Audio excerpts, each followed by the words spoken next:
Hello, hello, and welcome back to the Pagan Podcast. And here we are again. Where has the last 6 weeks gone? Is it me, or is anyone else feeling like time has once again speeded up and left you behind? I feel I'm on one of those kiddies roundabouts we used to have in the 70s and 80s, spinning round and around. And the reason why I haven't uploaded any more podcasts, it is simply because I had to take some time out, because unfortunately, when it came to all the writing, I burned out. Now, I'm sure many of you have been there or maybe going through it right now.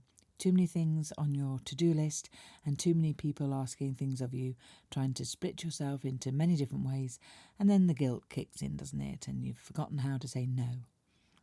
I got to that point, and the way it affects me is through lack of sleep. I would go to bed at around 10 o'clock maybe, and I'd still be awake at 3 or 4 in the morning, but too tired to actually do anything.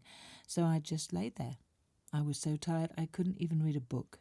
And of course, all the lighter mornings that we're now experiencing here in the Northern Hemisphere, well, it doesn't matter how much I block out my bedroom windows, even to military-grade World War II blackout, some light will always find its way in to annoy me.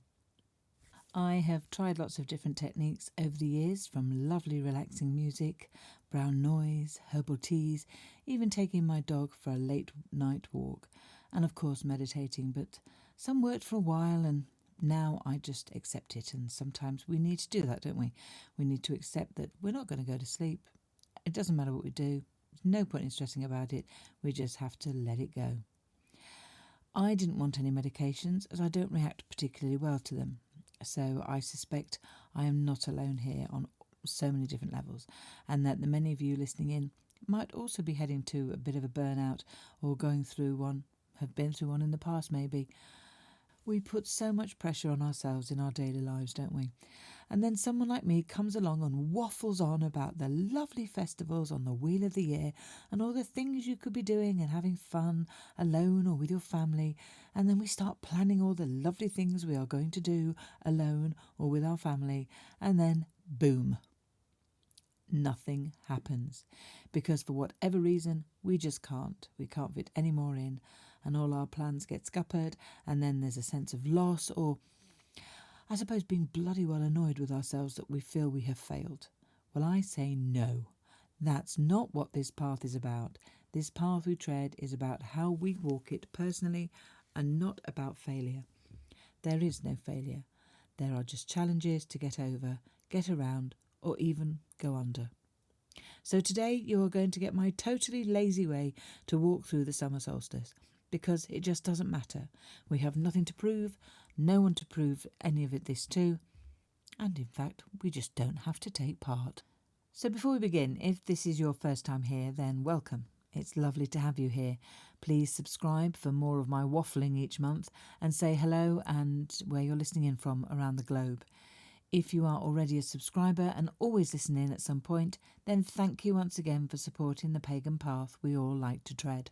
If you are not familiar with the solstice, then the summer and winter solstices are opposite each other on the Wheel of the Year, if you know what that is. I have recorded a whole podcast on the wheel, which I will leave a link in the description box below. But in brief, it's a wonderful modern way that creates a pattern in a year where we can celebrate the turning points of the seasons every 6 weeks. And who doesn't like to party every 6 weeks? So if you're in the Northern Hemisphere, well, we're celebrating the summer solstice, and if you are in the southern hemisphere, then you are celebrating the winter solstice. So the energies are very different, both naturally and symbolically. Our ancestors only had 2 seasons, summer and winter. And in the summer, the battle took place on or around the time when the sun was seen at its highest point in the sky, and the holly king of winter would win over the oak king of summer and would lead us towards the depths of winter. And that the next solstice, on or around December the 21st, they would battle again, and the Oak King would win and lead us toward the height of summer. The solstices were important to our ancestral Druids in the New Stone Age, who built and aligned their stone circles across the country. The most famous being Stonehenge, but on the Isle of Lewis in the Outer Hebrides there are the Callanish stones that form a Celtic cross and are an astronomical observatory aligned to the sunrise and sunsets. We don't have any proof that, like us, our ancestors would have been celebrating and partying at this time, but it was definitely a sacred time following the stars and the seasons. Astronomically, summer starts on the 1st of June, but astrologically it starts on or around the 21st of June, and you can easily find the exact time and date online now rather than having to find a farmer's almanac. Back in the day before the internet, the Wheel of the Year were dates we just followed, and we still can today, but they were set dates, so we would always know the summer solstice was the 21st, and unless you had the ability to find an almanac, you roughly stuck to the 21st in December and June. But some people do like to be precise and celebrate at the very exact moment that the solstice is in its perfect alignment. The sun is at its highest point in the sky for the summer solstice and appears to stand still for 3 days, hence the name solstice, meaning sun stands still. From the 3rd day on, the sun's hours begin to diminish again as we slowly head towards the autumn. And I say slowly because we have all the abundance of summer and the first harvest of Lunasa happening in August. So for me, that's why these 8 festivals are important, as not only are they marking the year as we walk through it, but also it gives us something to celebrate and look forward to every 6 weeks.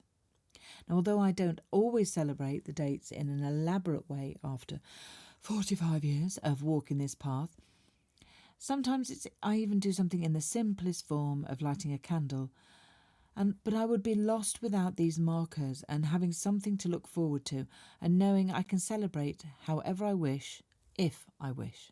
So if you're looking for some connections you may like to work with, then herbs and plants used this time of the year are some of the great ones that you can spend your time with. Obviously, lavender for its healing and medicinal properties. Calendula attracts success and has great healing properties for skin conditions. You can make a super skin balm with it. Chamomile is a wonderful plant this time of the year and has been used in sacred incense for vitality and longevity, along with its medicinal uses to calm the digestive system and help with stress and aid sleep. Maybe I need to get more chamomile. No, I've drunk plenty of chamomile tea. Juniper is a great symbol of fertility in every sense of the word. Plants, human, animals. And then there's rosemary, and it has been used in amulets for hundreds of years for courage and confidence, and it brings about clarity of the mind. Yarrow, which is harvested on Midsummer's Day, has been used in protective spells work from the Saxons, healing for the Greeks and divination in China, and also for love magic, protection, healing, courage, communication and psychic abilities. Mugwort, which is one of our oldest plants here in the UK, is fantastic for connection and work with the other world. You can also dry it and burn it for smoking rather than using sage. Well, unless you grow your own sage, that is. In fact, growing all your own herbs is a fantastic way of working with the plants. And lastly, there's St. John's wort, gathered on St. John's Day, which can be used for protection and purification. It's a good time for plucking St. John's wort, which was used to bring peace and prosperity into the home, and it was thrown into bonfires and placed over doors of houses and farm buildings for the peace, prosperity and protection. But putting all the previous stuff aside, if you just want to keep it simple, then here is a few ideas. 1. Get up 30 minutes earlier than usual, make a nice cup of your favourite brew and go and sit outside. Take some deep breaths, barefoot if you can on grass, and connect with the energies of the earth, of the morning, the spirits of your garden, the land that you are on, or even your balcony plants. If you can't get outside but can sit with your house plants, then that also works. They are living entities with their own energy and an energy that works already with you. Or just sit by your sacred space or altar. Do whatever works for you. Knowing you have that little bit more time to spend connecting to the abundance of summer as all things are growing ready for harvest on the wheel is as wonderful time as ever. And who doesn't love listening in to the cacophony of birdsong? 3. Set yourself some goals to achieve before Lunasa on the 1st of August. Now, abundance is all around us and we can tap into that energy and make plans and get creative. even if it's just small ones to get out and walk more or connect with nature in your garden, balcony or home. Perhaps look into courses that you feel are inspiring you on your path. Do you want to learn more about herbs, trees, plants in general? Perhaps you've wanted to learn how to read tarot or oracle cards.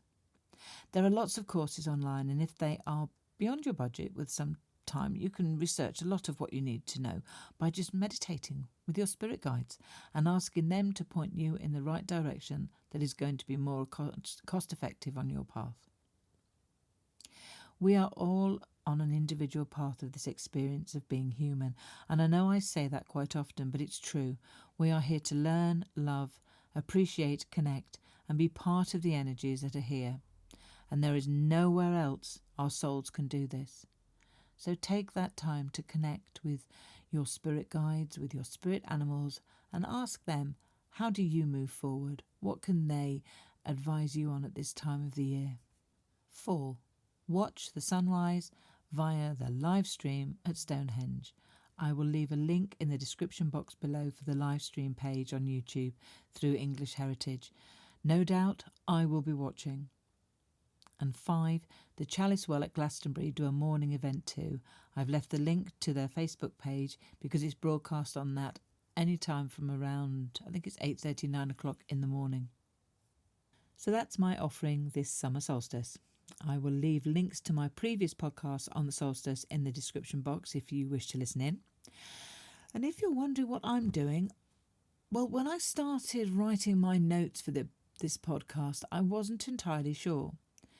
Over the years, I have driven into my field with the horses that I own, and I've sat on a quad bike with a cup of tea at 4 a.m, waiting for the moment the sun appears with my little black Jack Russell. I've also sat in the rain doing exactly the same thing, and I have sat on a beach, on hills, in my garden, and I've watched it online at Stonehenge when it's been a stunning sunrise, and also when the cloud cover stopped us seeing anything at all.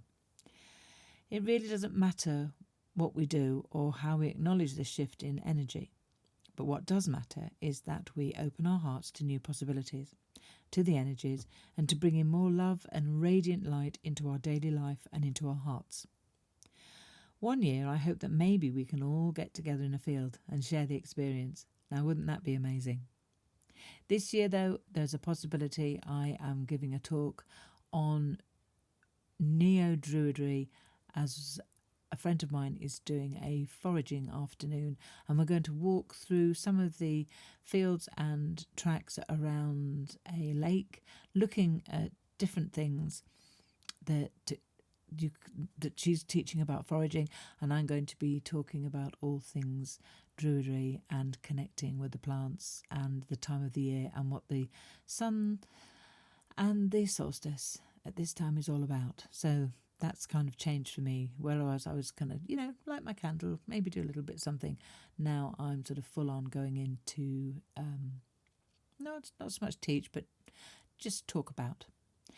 So let me know what you're going to do on the solstice, if you're going to do anything.